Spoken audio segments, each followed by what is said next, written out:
What's up, everybody? Agent Infamous here today, and yes, if y'all looked at the title, Law by Mike, Skibidi Toilet, and finally it came out. We all have been waiting for this. So, y'all, chat. Right now we get So right now we're in like 1,000, past 1,000 views, but I wanted to see if we're gonna get to 1,000,000 views, because we waited for this, and thanks to Law by Mike, we actually have the Skibidi videos. So, well, Law by Mike, if you're watching this, thank you so much. But anyways, I'm gonna go ahead and start the video, and y'all get your tea and snacks ready, because this video is about to start about right now.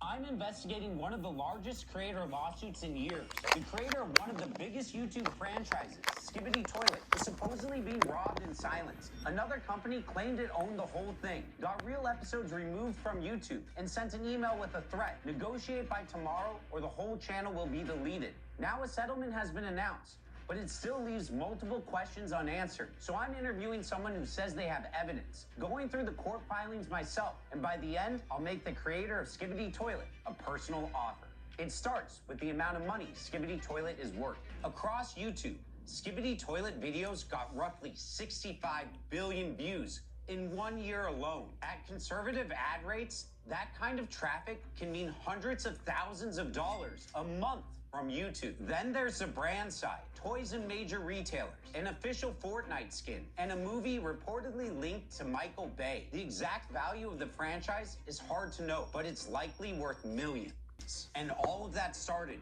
with one creator, Alexei Gerasimov. A few years ago, Alexei signed a copyright assignment contract with Invisible Narratives, a U.S. entertainment company. That contract transferred the main copyright and trademark rights for Skibidi Toilet to Invisible Narratives. Invisible Narratives also reportedly got the exclusive right to run the Defuk Boom channel and a portion of the advertising revenue. Then, in late 2024, a company called Next Level Apps registered in a free trade zone in Dubai and filed a trademark application for the name Skibidi Toilet. But they didn't just file once. They filed dozens of product categories, registered SkibidiToilet.com, and pushed knockoff Skibidi games onto app stores. That trademark filing gave them something dangerous: a piece of paperwork they could use to say Skibidi Toilet is theirs. Next Level says one of its co-founders posted a game idea on a Ukrainian forum back in 2020. The ideas were toilets with human heads fighting camera-headed humanoids. They also showed a bunch of different visual evidence. So Next Level's argument is, we didn't steal Skibidi Toilet. Boom and Invisible copied us. But as a lawyer, this is where I separate an idea from ownership. Copyright doesn't protect a general idea like toilets fighting camera people. It protects the actual expression, the art, characters, videos, and story that were created. And Next Level's early materials appear different from what Alexei actually made. So this ownership argument seems weak. Later we'll discuss how Alexei has been silenced and how most fans believe something sinister may be going on. But next is the scary part. Next Level submitted this form claiming it owns Skibidi Toilet. It's a DMCA takedown notice. It's a legal tool used to tell a platform, this video stole my work. So if someone re-uploaded the entire B movie to YouTube, the creator of the movie could say, hey, that's not yours, that's ours, please take it down. And then YouTube would then have the creator take it down. At the bottom, it says something like, I declare under penalty of perjury that I am the copyright owner. That means you're legally swearing it's true, but the system doesn't check whether it's true before the video comes down. YouTube has a strong legal incentive to remove the content once the form arrives. Under the DMCA, platforms get something called a safe harbor, meaning they usually won't be blamed for a user's copyright infringement if they remove videos quickly after a valid takedown notice. So if the form looks valid, YouTube usually removes it first and asks questions later. So the system runs on a dangerous assumption that the person filing the notice is telling the truth. So YouTube treated the claim like it was real and removed access to Skibidi Toilet Season 25. the all-episode video for that season. Once that worked, Next Level followed up with something even more aggressive. The day after the takedowns, this email arrived. The first line says, "We're the current owners of Skibidi Toilet. We would like to negotiate by tomorrow." So they gave them 1 day to respond. And the last line says there will be another takedown before channel deletion. These takedowns are devastating for a channel. A channel at the peak of its season looks like this. It's getting millions and millions of views. So when someone issues a DMCA takedown, those views can drop drastically. Invisible Narratives claims the company lost millions of viewers and significant ad revenue. What makes it even worse is while the real Skibidi was losing millions of views, Next Level started posting knockoff games and clips. And when Invisible Narratives allegedly tried to take down those knockoff uploads by filing their own copyright takedown forms, Next Level filed counter notices to protect the fakes. Yeah. It was extremely messy. A federal judge in Northern California looked at the whole case, then granted an emergency temporary restraining order, which is a court order meant to stop someone before more damage happens. Judges don't give emergency orders very often. Emergency relief means the court saw a serious risk of harm before the normal process could play out. That's a major early win for Invisible Narratives. But then the judge turned the emergency order into something stronger, a preliminary injunction. That basically means a longer lasting restraining order. Next Level violated it anyway. YouTube took down episode 77 because of an old takedown request that Next Level never pulled back. The episode stayed offline for 57 days. The court found Next Level in civil contempt, and they had to pay $160,000. So legally, Invisible Narratives was winning the early fights. But that brings up a stranger question. Where was the guy who actually made Skibidi Toilet? The federal lawsuit is Invisible Narratives versus Next Level Apps. Alexi's name isn't on it. He's not a plaintiff. Legal standing means you have the right to bring the lawsuit yourself.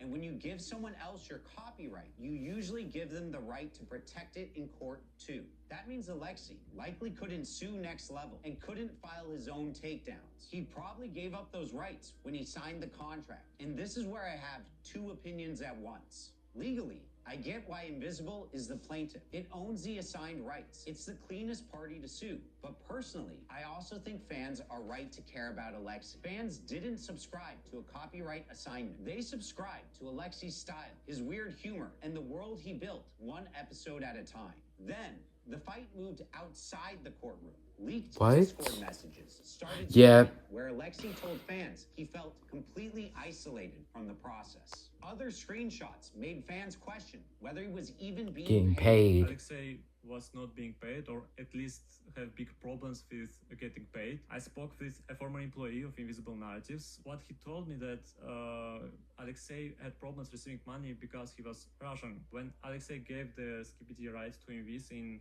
2023, US sanctions against Russia made it very hard for him to get paid by American companies. Fans also pointed to leaked messages where Alexi allegedly said he felt trapped, scammed, and lied to. He sent messages to some YouTubers and saying that he was not being paid and was almost broke. He also said that he lost control of his YouTube monetization in 2024. So if that is true, then he basically lost his main income from the channel. Recently, Invisible Narratives renamed his YouTube channel from Defuk Boom to just Skibidi, with no announcement from Alexi. Fans noticed extremely quickly. The hashtag #BringBoomBack started trending, with thousands of posts demanding Alexi get creative control back.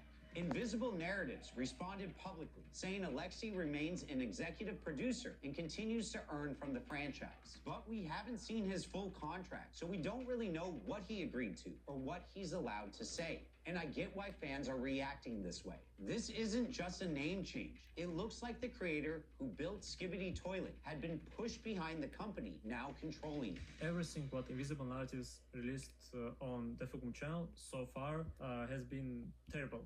There is no even Skibidi, it's just corporate slop. This explains the emotion behind the backlash. To fans, the contract didn't just move rights, it changed who they felt was steering the channel. And legally, that makes sense. Alexei signed over the IP and exclusive rights to run the channel to Invisible Narratives. Invisible Narratives has also said parts of the agreement are confidential. So when fans say, "Let Boom speak," they're asking a fair question. Can the original creator explain what happened without getting hit with a breach of contract lawsuit? A journalist said he spoke with Alexei, but the full interview never came out because Alexei wanted to approve his quotes. According to the journalist, there were some very interesting restrictions. And I remember that He is journalist. not allowed to publicly speak on Invisible Narratives, Skibidi Toilet, or his contract. That backs up what fans are worried about. His silence may not be a choice. It may be part of the contract. Invisible also says it didn't tell Alexei to stay quiet. It says it encouraged him to speak, at least to trusted creators. But one screenshot Invisible published shows Alexei saying he was staying inside boundaries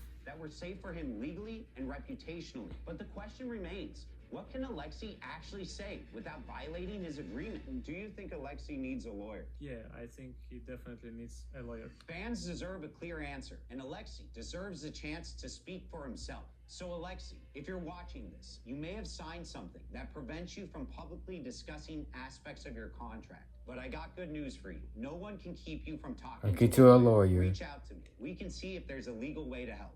But this is where the story starts to feel backwards. While Invisible Narratives was fighting copyright strikes in court, it also started allegedly threatening using copyright strikes on fans. For example, Duter Flautin, a big animation channel, received strikes from Invisible Narratives just because he did not respond to message about working with them. Creators who had spent months making Skibidi fan games, animations, and remix videos supposedly started getting copyright strikes or emails from Invisible Narratives. Another YouTuber, one more animator, also received strikes, but they don't even reach out to him. After he got strikes, he contacted them and asked to remove the strikes, and that's when company say that he needed to sign the contract. One DMCA notice went after Skibidi Toilet characters inside Gary's mod, the same world Alexei used to make Skibidi Toilet in the first place. Alexei said he didn't send it. Reports said the notice came from Invisible Narratives. Isn't that exactly what Next Level did to them? Kind of. Invisible takedowns are different because Alexei gave them rights to Skibidi Toilet. So legally, they're in a stronger position than Next Level. But that doesn't mean every fan use is automatically illegal. Fair use can still matter. And copyright enforcement should be careful. They should go after fake official apps, commercial knockoffs, and people who are confusing fans. Not the fans who helped make the franchise valuable, because you can end up turning them against you. After we started the Let Boom Speak movement in April, Invisible Narratives and their consultant David started sending strikes to Skibidi fan channels. In total, they sent 27 strikes to 10 channels. As far as I know, they were not striking random Skibidi channels. They were mostly striking people who spoke against them. The strangest example I was given wasn't even about a Skibidi episode. It was about a screenshot used for commentary. There was also a very strange situation with David. He struck some of my videos because his Discord profile picture appeared in screenshot that I showed. His public Discord profile picture, and he claimed copyright ownership of it. In my opinion, showing someone profile picture inside screenshots of commentary is not the same thing as stealing someone's artwork or content. It was part of the context I was talking about. If true, I agree with that. That's where fair use matters. A screenshot used to explain a controversy is very different from stealing someone else's content. Just because you have the legal right to do something doesn't mean it's the smartest move. A lot of game companies learned this years ago. Some even let creators make videos about their games because they know fan content can help the brand grow. But imagine being the kid who spent 6 months making a Skibidi fan video only to get a copyright strike or email from the company. To a fan, that can feel like betrayal. To be fair, Invisible says that the licensing deals were to form an alliance that was supposed to give some creators a licensed way to build and monetize inside Skibidi. And they produced a text message allegedly showing Alexei approved of some takedowns, at least back in 2024. And that's what makes this whole case so strange. On paper, It's Invisible Narratives versus Next Level, two companies accusing each other of taking control of a franchise through lawsuits and takedown threats. But underneath all of that is Alexei, the creator who made Skibidi Toilet before it became big enough to move from YouTube into a much larger entertainment business. Fans didn't fall in love with these corporations. They followed one person's bizarre internet world until it became valuable enough for everyone else to fight over. And now the fans are caught in the middle. Copyright law is supposed to protect creators. It's not supposed to punish the communities that helped support them. So my hope is that this video brings attention to what's happening, pushes everyone involved to stop abusing takedown notices, and reminds Invisible Narratives what fans are actually asking for. They don't want a brand statement. They want to hear from Alexei. Wow. Wow. Law by Mike, if you're watching this, again, I appreciate you, because everything what you just said, it is true. Now I'm learning some new stuff from Law by Mike. After this, I really hope that Boom comes back, because my thing of it is what he just said, it makes a lot of sense.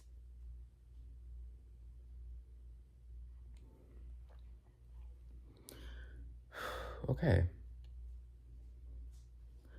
Whatever y'all guys do, yes, Law by Mike, keep posted a video, but keep spreading and keep hashtagging Bring Boom back and let Boom speak. Because from what I know from this video,